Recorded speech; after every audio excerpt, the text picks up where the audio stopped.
Hi, everyone. Thank you so much for coming. My name is Stacy, and I'm a bookseller and the events coordinator at Belmont Books. Belmont Books, for those of you who are not familiar with us, is an independent and locally owned bookstore in Belmont, Massachusetts. Before we begin, I'd like to let you know that we have a number of virtual events coming up. Michael Tugayas will be launching his new book, The Waters Between Us, and discussing it with Robert Cacciuzzo on Thursday.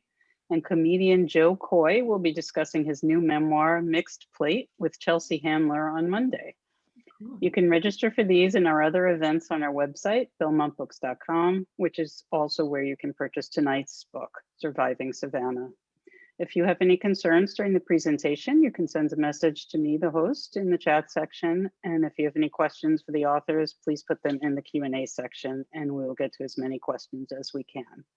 We're very excited to welcome Patti and Whitney. I want to tell you a little bit about them, and then I will turn the event over to them.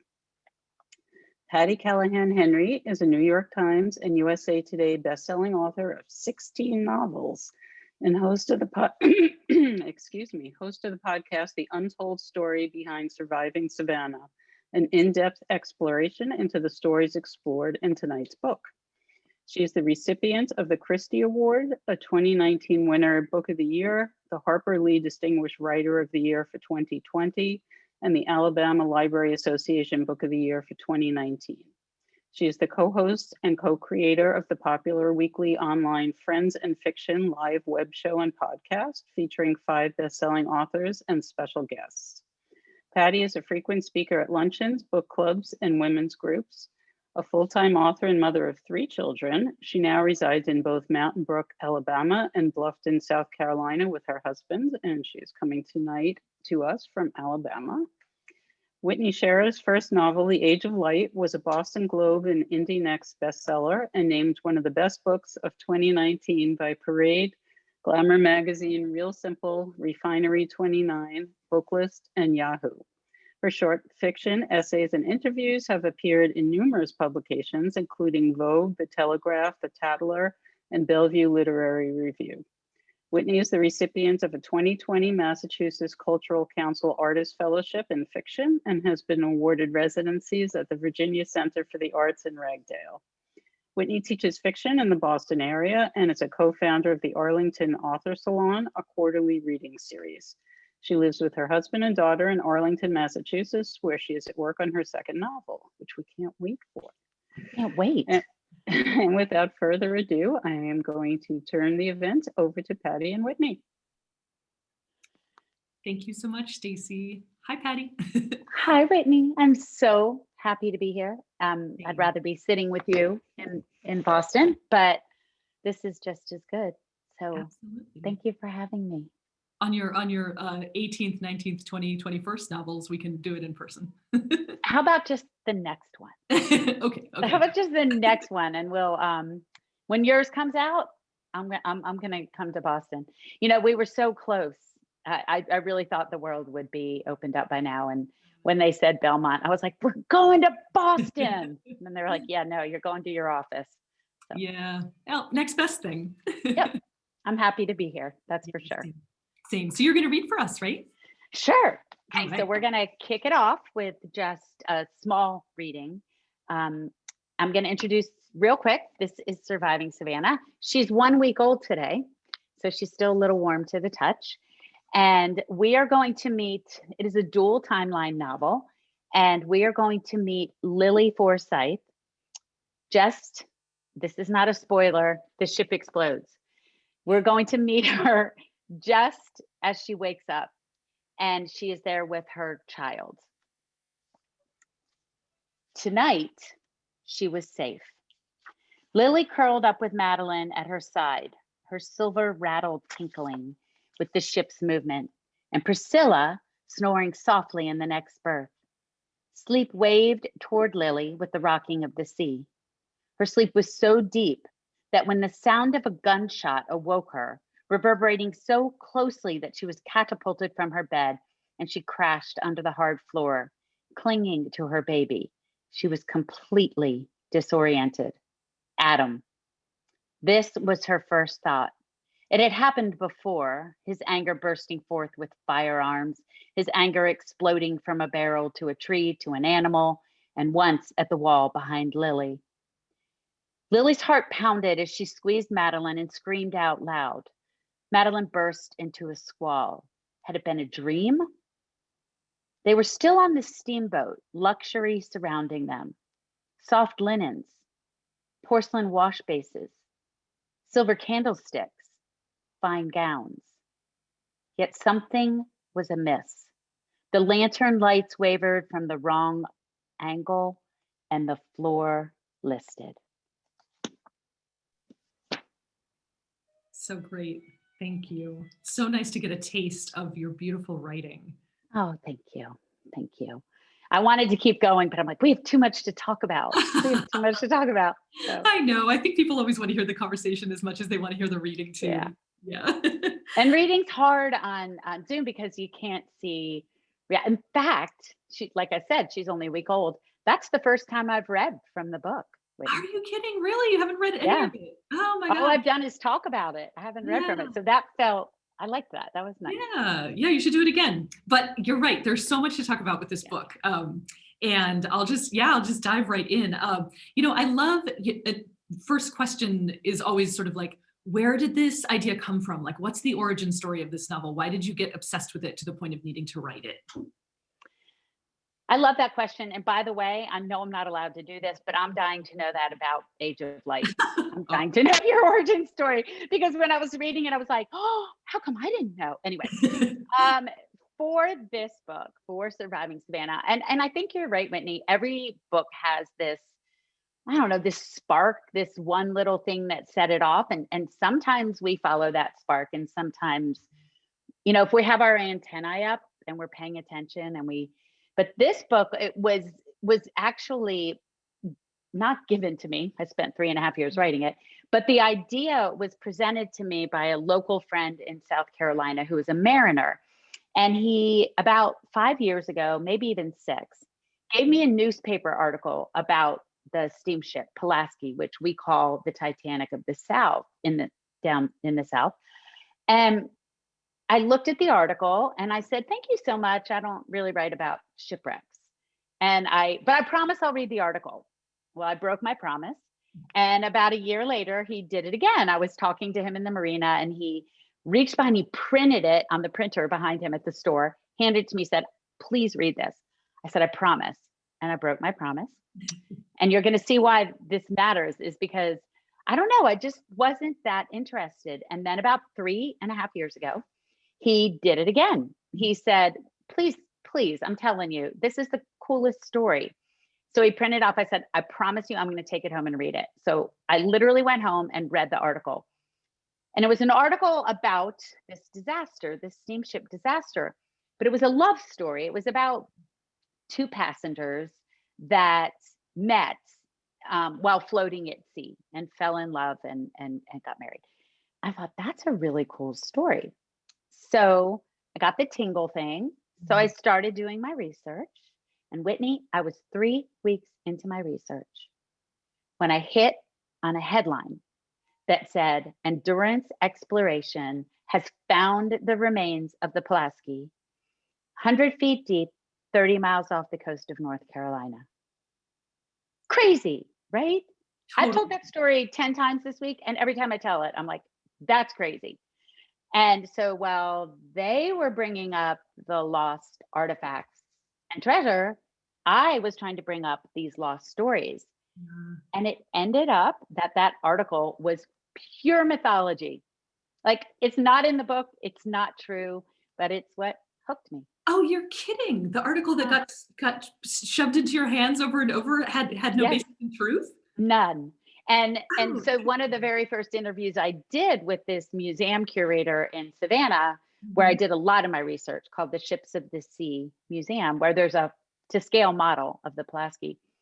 I told her, I want to find these characters. She was like, yeah, no. And I was like, what do you mean? Yeah, no. And she said, look at their names. And the last names were the place that some of the survivors washed ashore in North Carolina. So they had taken I know. It's so interesting. Like, I'm like fascinated by that. So somebody had just made up an article. Yeah, but they just fictionalized it just for the hell of it. I guess so. And not Huh. only that, but it was a newspaper article. Yeah, yeah. I have it on my desk over there. Passengers fall in love, and there's this whole article about them.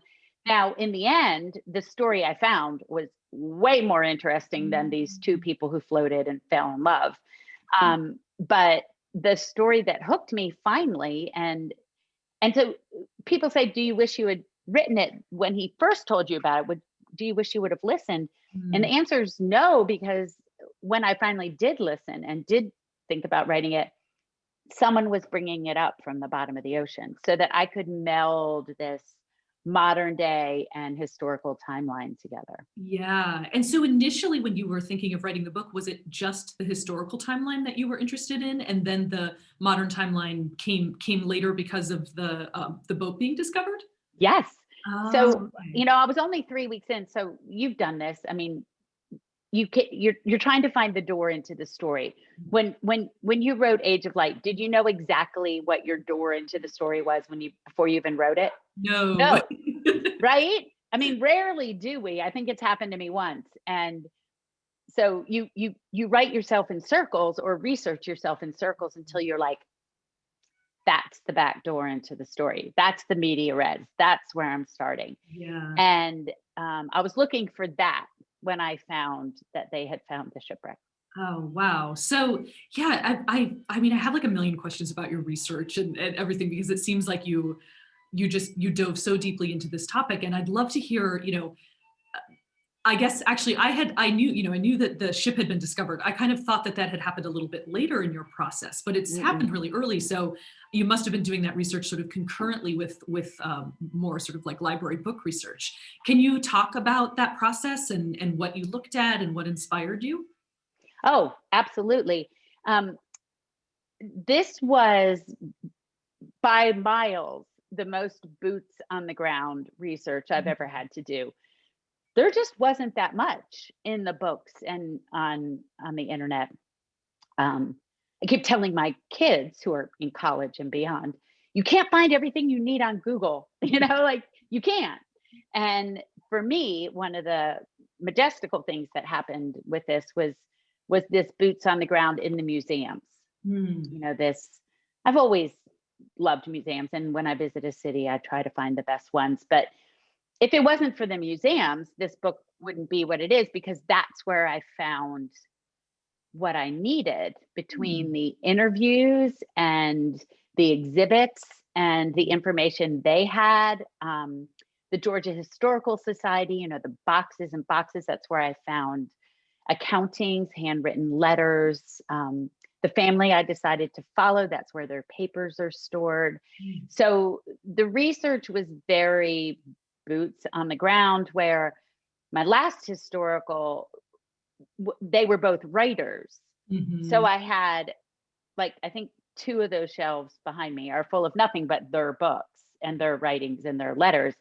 So that was a different kind of research than this, which, for what I loved about this is then I could give that journey to my modern day character. Yeah. She did a lot of what I did. She visited the same museum. She discovered the same things. But you were asking if working with the shipwreck hunter changed me. Every time he found something and told me about it, it shifted the story a little bit each time.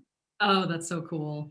And did you feel doing all of that research, did you feel in a way sort of, what am I trying to say? Like constrained by it in a way, because you were delving so deeply into the letters and also kind of in this moment where the shipwreck was happening, or did that open up new fictional possibilities for you the more you learned?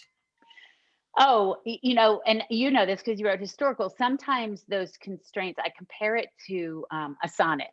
I'm not a poet. I wish I was. But the last woman I wrote about was a poet, and her Joy Davidman, and her specialty was sonnet. So I like to compare it to that, in that you're very constricted in a sonnet. There's rules Mhm. about a sonnet. I don't know what they are, but there are rules. And I feel that way with when you're writing about something real, but there's this really great freedom within that constraint, that historical constraint. So I knew that I would not bend on the facts. The facts of what happened that night, so they boarded on a balmy summer morning on June 13th of 1838. They paid $35 a ticket and walked up the gangplank and boarded the ship. It left Savannah, rounded past Tybee Island, up the coast to South Carolina, spent the night at dock in Charleston, picked up approximately 50 more passengers. They paid $30 a ticket. They sailed north, and in the middle of the night at 11:04 p.m., the starboard, I never say that word right, the starboard boiler emptied out, and the second engineer poured cold water in a hot boiler, and it blew up. Those are the facts, right? And then the ship took 45 minutes to sink, and then sank just like the Titanic. It broke in the middle, the bow and the aft went up, and then it sank. So that I knew I did not want and would not waver from. Those were the solid bones of the story. So there's freedom in knowing those are your constraints, but those are the constraints I gave myself. I love that. I love the idea of it being like a sonnet. I've never thought of it quite that way. I always think of it as like sort of like a pen and ink drawing, and then you're using markers and kind of coloring it in, you know.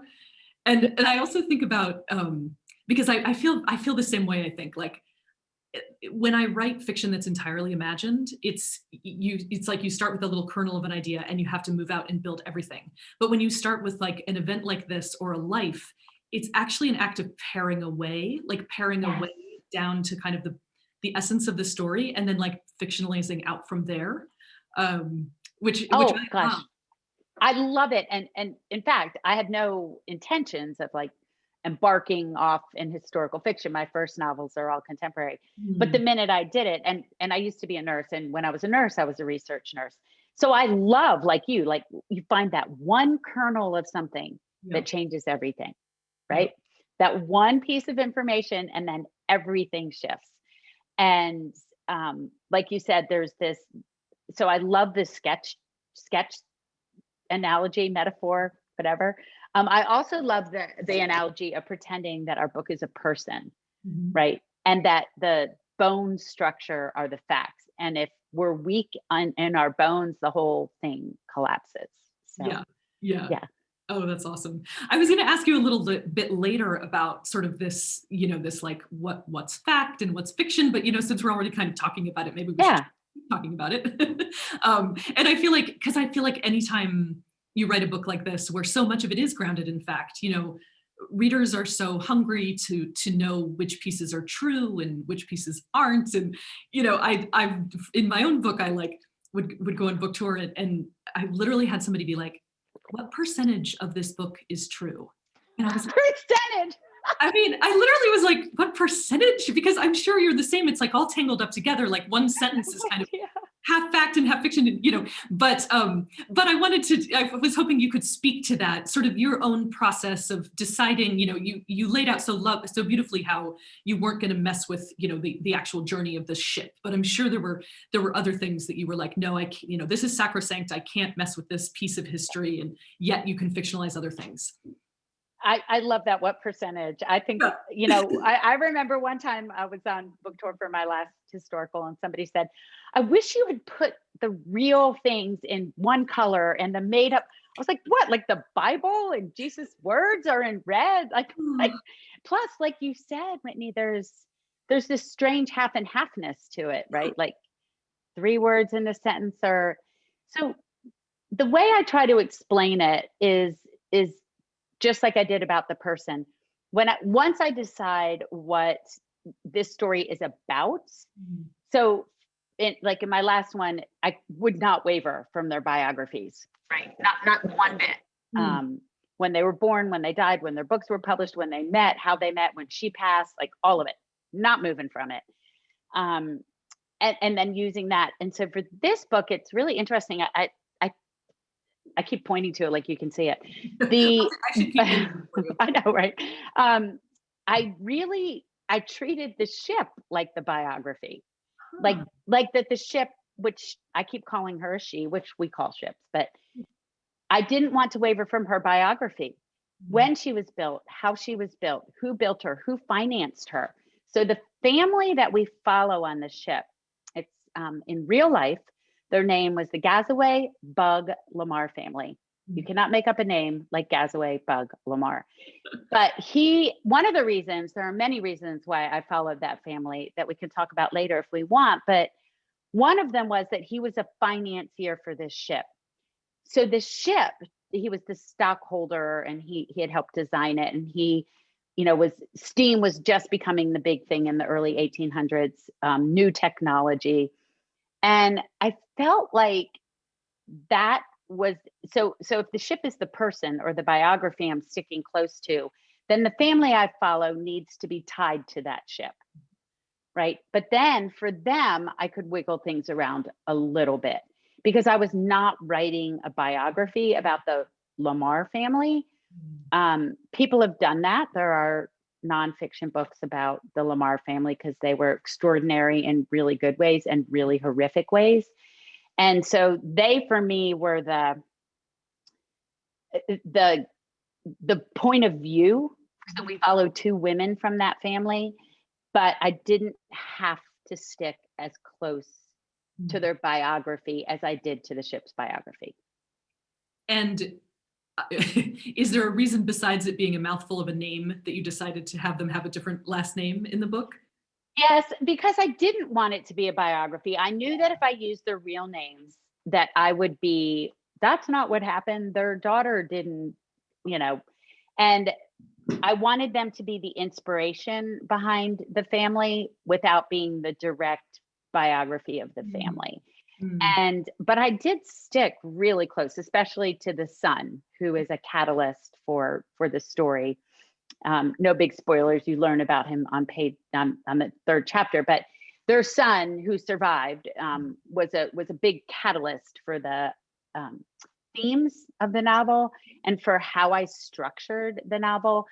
And so for him, I stuck very close to the biography, but then, I wiggled it around a little so that I could show more of the passengers. I could do almost, and I bet you've done this, composites, right? Yeah. You've done your research and said, oh, a little of this, a little of that, to show a wider range of people on the ship. Yeah. But yeah, I didn't want it to be a biography of the Lamar family, but I did use their names in different ways. So the main character, the father, his first name is Lamar in the book. And Augusta Longstreet, who is one of my point of view characters, her real name was Rebecca Lamar, and she was from Augusta, Georgia. So her name is Augusta. So I did pull these, what do we call their little Easter eggs in for people who really know. Yeah. And then all the other people on the ship, I use their real names. There was a Captain Dubois. There was a first mate Hibbard. There was a man named Mr. Hutchinson. There was those names are real. But for the people we follow, I did wiggle things around a little bit. I know the book's only been out for a week, but have you had interactions with crazy Pulaski history buffs yet who are like, actually? What's so funny? There aren't any. Oh, that's why this book was so hard to write, because I might someday, we're only a week in, hear from a ship expert who's like, that's not the term for the you totally will. grommet on the starboard side. But on the whole, part of why this book took me so long and was so hard to write is because there is not that much out there about it. And the people who do know about it, I interviewed them. Yes. So that doesn't mean somebody, I still get letters about some of my other books that I got wrong. So people love to tell us what we got wrong. Oh, people love it. People love it. I mean, I feel like you'll feel like the book is really like come into its own when you get that first. I know. I'm waiting. Well, especially since in Savannah, and that's the other thing. Savannah is such a character, and I worked so hard to get that right. But I expect actually to hear more from someone from Savannah than I do a Pulaski expert, someone who, tells me that there's no iron benches in Forsyth Park, something like that. So yeah. Actually, I'd love to hear you talk about that a little bit. You just said that Savannah is kind of a character in its own right, which it is. And it's such a storied, beautiful, romanticized kind of city. And you really evoke it so beautifully here. And so, yeah, just talk about that process and what the city means to you and to the book. Absolutely. And I think it's the same as it is there in Boston. These are very storied cities, and they're one of the first ones, both of us. Yep. I mean, my favorite thing that when I go to Boston is to walk the trail. Oh, I know. It's so great. Gosh. And it never gets old. Yep. You stop and read at this church what happened, and this is where Paul Revere, each of these stops, there's such a rich history in the city that when you say the word Boston, things come up in your head because it's a storied city. I like that you said that. And Savannah's the same. Savannah was founded in the 1700s. It was one of the very first colonies. A man named Oglethorpe came from England and colonized it. And it's the first planned city in the United States. And it was planned around these garden squares. People are still studying that. And so, like we are talking about the origin story for our novels, cities have their origin stories. And I think that's fascinating. And I think it's fascinating to talk about. So I made my family, my modern day character, many generationed Savannian, and very proud of it. She says, her name is Everly Winthrop, and she says, the Winthrops are very big on legend and lore, because that's what the city of Savannah is. It has this mystical quality to it. Like Boston, it's on the water. It has a complicated history like Boston has. Absolutely. It has mythology around it that when you dig in, it's like, really? And that's why going to the museums was so fascinating for me in this novel, because some of that mythology kind of fell away so that I could see the more complicated history of Savannah. Oh, I love that. Yeah, I liked, you have a part very, very early in the book where Everly goes home to see her mom and her mom is like out on the porch kind of shooing these tourists away. And Everly says something like, Mom, like, don't be careful or you're going to be like one of the things that they talk about on the tour. And I thought that was such a deft way to kind of show that this family and their place in Savannah and just kind of the whole vibe of the city. It was great. And, they drive around in the carriages and they get these tours and they hear these stories, and the locals are like, stop. Like, go away. Yeah. Yeah. And I think too, I because I read it in your work, the setting, we talk about how the setting can be a character, and I agree, but I also think the setting is the soil from which the story grows. So if you yanked your story out of your setting or yanked this book out of Savannah, it's not the same story. The setting has to be that important. So I spent as much time making sure I got Savannah right as I did that I got the ship right. Yeah. And I wonder if that's, if you consider yourself sort of a visual writer, and if part of the act of writing for you is to literally just kind of see what you're going to write about before you write it. And I'd love to hear if that's true, if that's what you do. And oh, wow. That's such an interesting question. You have to answer it when I'm done, because now I want to know. I am very visual. In fact, such a good question. I think that's why this story came alive in a different way for me, because like I said at the beginning, this was a very boots on the ground research process. And I was enamored and reminded of the importance of our museums. And this story shifted dramatically by seeing certain things. For example, the downtown Savannah, the River Wharf it's same cobblestone streets, same view, same, obviously not the same bridge or the same, but like on the bluff, same Capitol, same everything. right? And then in the museums, there's a ship model. And as soon as I saw that ship model, and it's to scale, and it's about 6 feet long and about 3 feet high, I was able to say, oh, that's what it means to leave the galley and then go by the engine wheelhouse and then try to get to the promenade. That's where the lifeboats were. That's what it means that they were hanging on davits, because I could see it. And then at another one of the museums called the Thomas Owens House, they have refurbished the slave quarters, right? So let's not just talk about the beautiful house these people lived in. Let's look at all of it. And visually, and same with Savannah, you know when you read it. I mean, I open by describing how it feels, how it smells. So how about you? Are you visual, or are you more? Yeah, I think, I love asking that question, because that question was asked to me once, and I was like, I don't know, and so I had to really think about it. And I think, though, I am really visual. Like I've spent a while, I'm like, what am I actually doing? And I think I really am kind of feeling like a little bit of a movie camera, like picturing the scene and picturing, like, to me, like, how the people look and what they're wearing and the objects around them and all of that stuff is actually very crucial to kind of understanding what's happening in the scene. So I have to be able to picture all of that as I'm writing it. And I do that work, I think, before I actually start writing. Do you? Well, I think so. So you meant like in the back of my mind, I'm sort of like thinking about that. On the back burner first, maybe, or something. Yeah. I think too, that because we do that, if I write from up here, it's all thematic, it's all feeling, it's all, I can't get to the story. So if I see it, I know I'm in this story. Yeah. And I remember somebody like talking about, no, we both know this. You have to know what your character wants. And somebody once said to me, visualize it. And then everything kind of, because you can see it. Oh, this is what they want. This is where they're headed. This is what they give anything to have.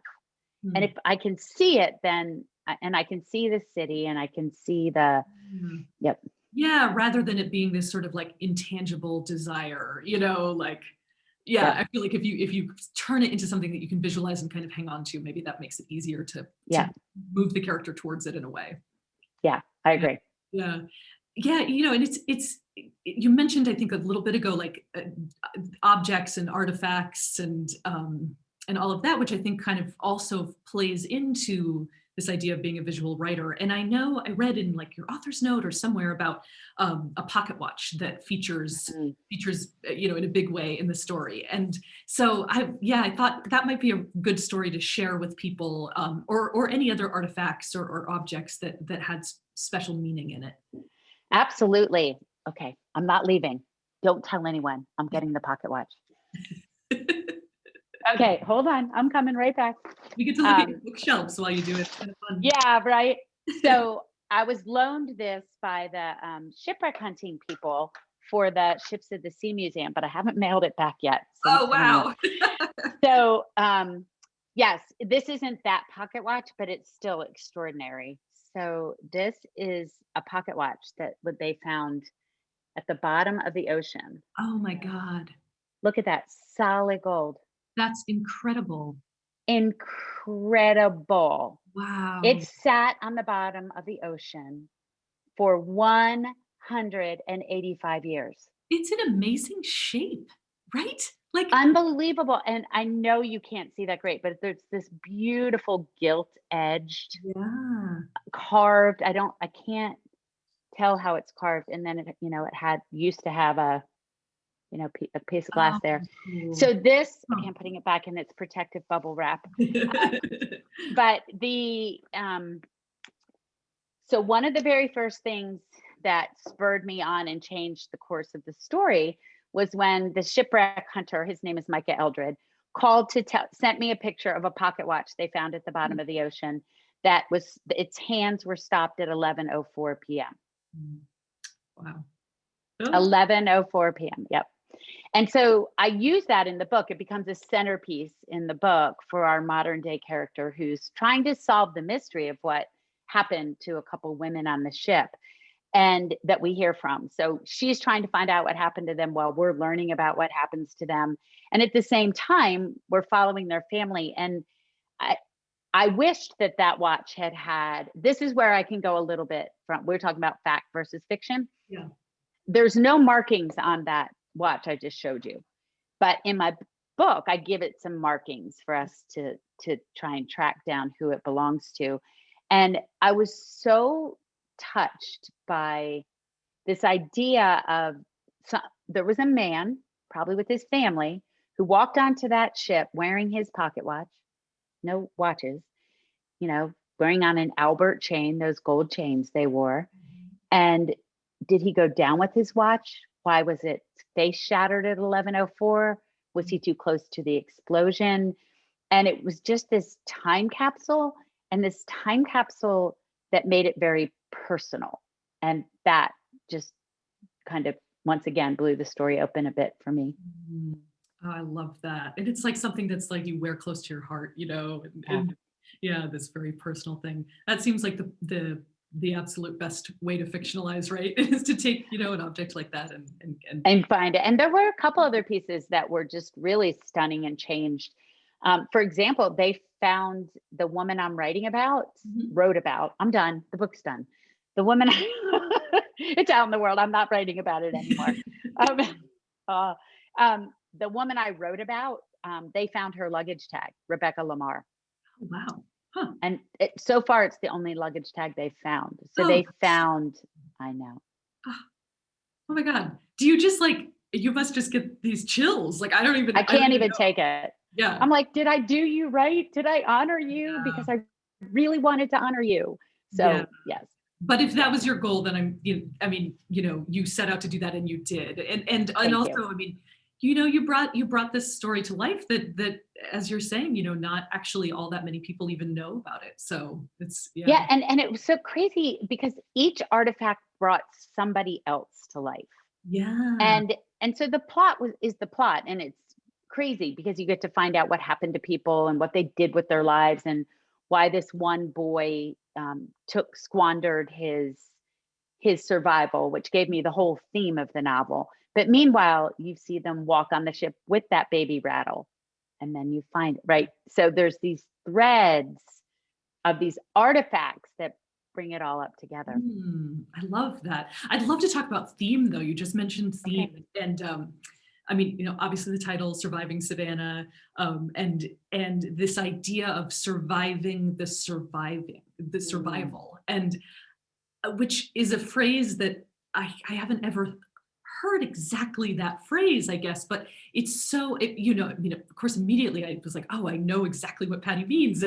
And just this idea of, a big event like this really changes you and kind of changes what you think is important in the world and anyway. And so, was that theme something that you uncovered over the course of writing about it?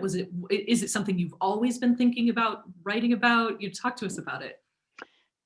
Well, I want to ask you, how soon in do you kind of know your theme? Oh my God. Or one of the themes, or like an overarching, or. I think for me, I think I have like a vague sense of like the overarching theme kind of right from the beginning. Like in a way, And then it clarified for me. I have the same thing. I have this sort of, it was called Surviving Savannah from the beginning. And I knew that it was going to be about how you survive, and then but the surviving, usually that kind of clarity doesn't come to me till I'm about 3/4 of the way, halfway through a novel. I'm like, that's what they're all dealing with. They're all dealing with this idea of what now, right? So when it kind of hit me was when I learned about Charlie Lamar. That's his real name. In the book, his name is Charles Longstreet. But you learn very quickly in the first few chapters, because it's what spurs my modern day character into taking the job, is this bigger question. And that's that he was one of the 6 children in this family, and he survived. He was 15, and he survived by floating 5 days and 5 nights at sea on a scrap of the promenade deck with his aunt and some other people. Wow. And he was so brave and helped so many people that he earned a nickname. And his nickname was the Noble Boy. And then 20 years later, in 1858, he had a new nickname, and that was the Red Devil. He had chosen to do horrific things with his life. He had commandeered an illegal slave ship and sailed to the Congo under the New York's Yacht Club pennant and brought back over 400 enslaved people to the shores of Georgia, Jekyll Island. He was a lawbreaker. He was a rabble rouser. He wanted the Civil War, so he fought for it. And it kind of floored me. It floored me to be given a second chance with your life and to be one of the very few who survive in your family. Why do you squander your life in this way? And it threw into question for me all the ideas I had about fate and destiny and meant to be and survive. Like, you survived. It was meant to be. You were here to do bigger things. These stories we tell ourselves about getting through something and what we do with our lives. And I wanted my characters, I can't answer that because I'm neither a philosopher or a preacher, but I wanted my characters to grapple with that question. And I wanted my modern day character to grapple with that question in her own life because she survived something. And listen, we just went through 2020. We've all survived something. I mean, and so now what, right? Do we thrive or do we just survive? How do we make meaning out of what we've been through? How do we make meaning out of tragedy? So I wonder out loud through my characters, why did Charlie do that? Why did he take this chance he'd been given? And I interviewed this man who's an expert on the Lamar family. It's on my podcast. His name is Jim Jordan. And I said, do you think it was what he went through 5 days and 5 nights at sea that turned him into a bitter man who did very horrible things in the world? And he said, we'll never know. I mean, but he never mentioned it again in his life. We have all of his correspondence and family papers, never mentioned it again, never wrote about that night, nothing. Yeah, it sounds sort of like classic trauma, right? You know, that his response to that trauma was to kind of seek out danger and to turn towards, or maybe to just feel totally uninhibited because he had come so close to death. And I mean, you know, obviously like nothing mattered. Yeah. And I interviewed a trauma expert for my main character and for those characters. And yes, sometimes we make these choices, what we do with that. And trauma, as we know, lives in our bodies, right? If we don't do something with it. So, you know, he chose to take that and instead of doing wonderful things, do cruel things. And imagine not ever speaking about that event and what that would do to your body if you held that inside. I mean, that's really... Whitney, I think it would eat you alive, which I think is what happened to him. Yeah, so. It sounds like it. Oh, it's sad, but fascinating. Yep. Yeah. But that's where the whole theme of surviving came. Like, what do we do with that? Yeah. Yeah. Oh, that's so great. You mentioned your podcast, which you should tell our audience here tonight about that if they don't know it already. So I have a podcast out. It hasn't rolled onto Apple yet, so don't give up, but it's on all the others. It's on Google and Stitcher and Spotify. It'll be on Apple any second, they tell me. And I interview the 6 experts that I interviewed for the book. So we talked to the shipwreck hunter. We talked to a Lamar family expert. We talked to museum curators. I have one on the mythology versus the reality of Savannah. So each one has a different flavor and is the kind of the backdrop of the story. I figured if I spent 3 years doing this, you get to hear some of it. And people can probably find that on your website too, right? Yes, it's all on my, in fact, if you don't want to listen through podcast, all the recordings are on my website. Okay. Oh, that's so great. So we're almost to the Q&A, but I No, wanted that to went too know- fast. Oh, there's Stacy. Stacy, can I ask Patty one more question before we do the Of Q&A? course, Okay. of course.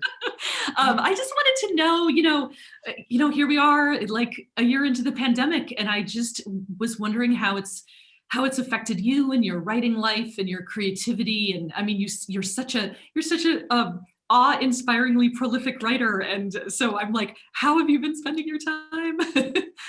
So it's been like it has for everybody. There's been some silver linings and then there's been some really hard parts. But my kids are grown. I don't think yours are. So they did come home, both my college age sons. My daughter is married and doesn't live at home, and has a baby. But my sons came home, so that was great. That was a silver lining. The pandemic hit exactly when I was leaving on book tour for the paperback of Becoming Mrs. Lewis. So I was given all these hours back. I was headed out on the road, and yes, I don't know about you. I think we use writing to stay sane in many ways. And so it was a very grounding thing for me. And then out of one of the offshoots of this pandemic is that 4 pals of mine, writer pals of mine, all our book tours were canceled that March and April. And so just for fun, we started a weekly web show called Friends in Fiction. And it has blossomed into the most beautiful reading community and the most beautiful book loving community. And it's not about us anymore. We have guests every week, and the page is nothing but people talking about other books and what they're reading and what's helped them during the pandemic. And I think we were just all aching for community in a really big way. And so that's one of the things that happened. Oh, that's so cool. Oh, that's great. Actually, Stacy, you're going to kill me, but I also wanted It's okay. Okay. Now that Patty was like, oh, books on the website, like I wanted us to each do a book recommendation for people. Oh, I love giving book recommendations, and I'm dying to hear yours, Patty. okay. Well, of course I recommend all my cohorts in Friends and Fiction. Well, of course I recommend yours. Oh, thank you. And then all my co-hosts in Friends and Fiction have a book coming out in the next couple months. Christy Woodson Harvey is next with Under the Southern Sky. And then Mary Kay Andrews with The Newcomer. And then Mary Alice Monroe with The Summer of Lost and Found. And then another historical fiction. It's an astounding book. I just read it. The Forest of Vanishing Stars with Kristen Harmel. Beautiful But title. this book came out today, and it is a debut called The Sweet Taste of Muscadines with Pamela Terry. It is, like I said, a debut, and it came out today. It's its book birthday, and it's gorgeous. It's set in the South, and it's set in Scotland, and it has a family mystery, and it's everything you want in a debut and everything you want in a novel. Oh my God. Okay. I've seen that title, which I love. And Big beautiful title cover too, but I'm going to have to read that. I only have one. I was going to say, what's yours? So this is mine. This is the new book by George Saunders. Oh, I love his work so much.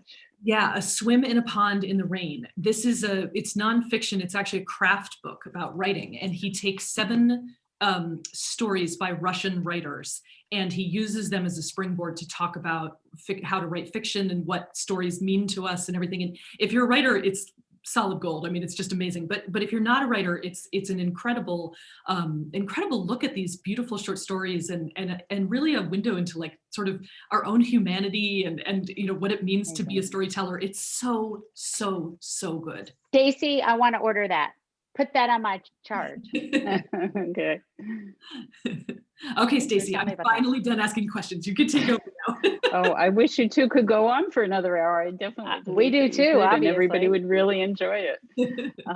Okay, so the first question that came in was from Anissa, who said, if you were to write this book from a different point of view, which passenger would you pick and why? Anissa, you always ask the best questions. You should be like a professional interviewer.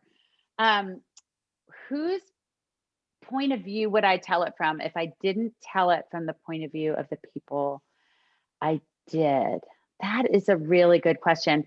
I think I would try to tell it from the point of view of one of the kids, because there's enough shipwreck books wow, I almost cursed accidentally. There's enough shipwreck books about that are written from like the captain or the first mate or something like that. And I think it would be really fascinating to hear from maybe an 8 to 12-year-old child about what that felt like for them. Were they as scared as the adults were? Did they think they'd be saved? Did they think someone would come to get them? That's why it was fascinating for me to write it from the women's point of view, because they didn't know, okay, now we're navigating east and the storm is coming from the southwest. All they cared about was saving their families. So every time you tell a story from a different point of view, you get a fuller picture. I think that's a great question. I think one of the kids. That's great. All right, Whitney, this one's for you. Bruce would like to know what you're writing next. Can you give us any idea? Oh, Please. so sure. I have started and abandoned. Well, abandoned is the wrong word. I've started and set aside 2 projects since my first book was published, and now I've found one. It's like Goldilocks, and I feel like I finally found the one that feels just right. I set aside 2 after my last book too. Oh, yeah. that's actually really good to know. Yeah. It's hard. It's very hard to start a new project after, especially like I spent like 7 years writing my first book, and so it just was like my whole life. And anyway, my book is it's set in 1940s in Hollywood, and it's another obviously piece of historical fiction about a real person who was a woman who worked as a screenwriter for Alfred Hitchcock. So it's I just got that thing. Oh my gosh. I just got it down the back of my scalp. That's awesome. I'm psyched about it. It's really, I mean, the time period is great, and the setting, as we talked about, is great. And this character is just, I've kind of fallen in love with her a little, so I'm excited about it. Oh, that's a good feeling. Yeah. That sounds great. I can't wait to read it. Someday. Danielle would like to know, Patti, if there's any information you wish you found in your research that you were looking for that you couldn't uncover. Yes, not so much about the people I wrote about, because they were some of the more well-known families. But I did this thing after the novel was finished and it was out for an event where I picked 15 real passengers and tracked down whether they lived or perished and how, because there was never a full manifest of the ship. So I took every newspaper article, every accounting, everything, and made the first full manifest. And so I picked 15 people to do this with. And there were so many people that have just been lost to time. And of course, I can't spend the next years of my life tracking down 180 passengers and what happened to them. But 1838, there's just not a lot to go on unless you were from a very well-known family. And I was brokenhearted that a lot of the children didn't have names. It would just say on the passenger list, the father's name, and then it would say, wife, children, and slaves, and they wouldn't have their names. And even the enslaved who passed, all I had was their name and never where they were from, how they passed, how they perished. And that broke my heart to not be able to dig that up. And I tried really hard for some of them. I've gotten pretty good at tracking down ancestry.com and find a graveyard and trying to figure out what happened to them. But unless they were from really well-to-do families, it was really hard. For example, one of the people who worked on the boat, it said, I forget his name, and then it said a Dane. And I bet I spent hours looking up his name, from Denmark, died such and such, and I think I found him. His name was Peter Lawson, but I'm not positive. So those kinds of things. Isn't that what's one of the things that's so great about being a historical fiction writer, though, is that, you're kind of taking what is left of history and just these shreds of people's lives and actually making them whole again. I love that. I love that part. And I also feel like we're honoring them, Whitney. Yes. every time like you're writing about this real screenwriter, we're doing an honoring, Yep. and letting them rise up to the surface again with an honoring. Yep. Yeah. And centering them in their own story too, you know? Yes. Yeah. Okay, Sharon said, I've heard you say this was the fourth voyage for this ship. How often did it make the trip from Savannah to Baltimore? So it had been built and they thought they were going to use it for something else. They thought they were going to use it for cargo. Well, Gazaway Bug Lamar came in and said, we're going to outfit this as a luxury steamship because steam is the new travel. The trains did not yet go from up north all the way to Savannah. And so steamships were supposed to be the fancy pants way to travel in 1838. And its whole goal was to take the people out of the South for the summer, take them north for the summer, which is why they traveled with so much gold and silver and jewelry, and they were leaving for the summer. So the ship was only meant to go from Savannah to Charleston to Baltimore, back to Savannah, from Savannah to Charleston to Baltimore, back to Savannah. That was its route. And this was its fourth route when it blew up.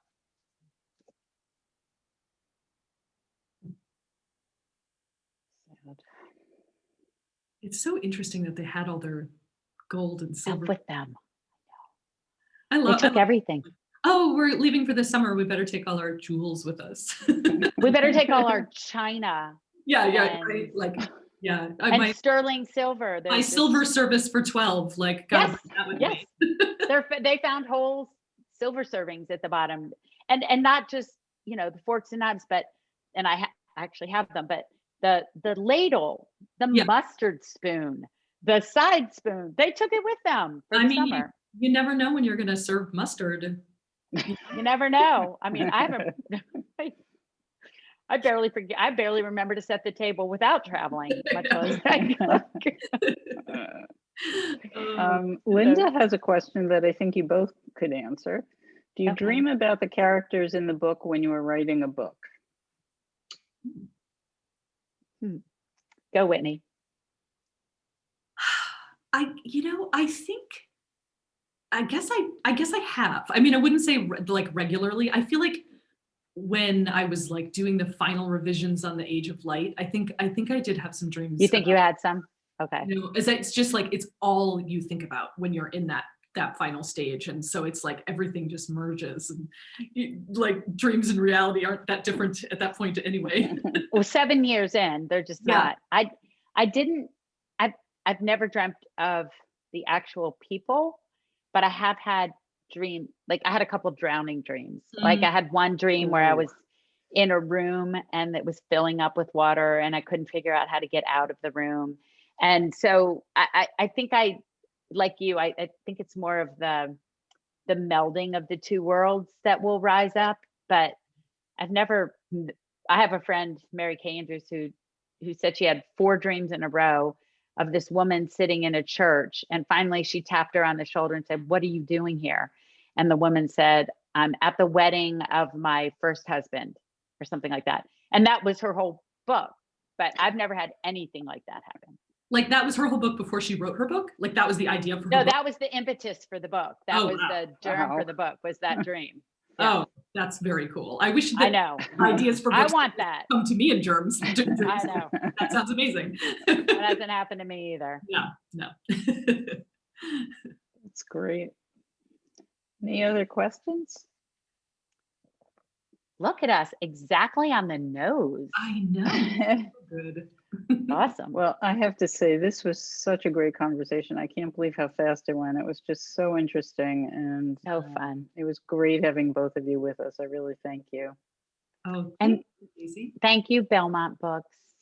I will come in person, I promise. And Whitney, we're going on the road together. You are such a great interviewer. This was so much fun. Let's do it. Let's hit the road.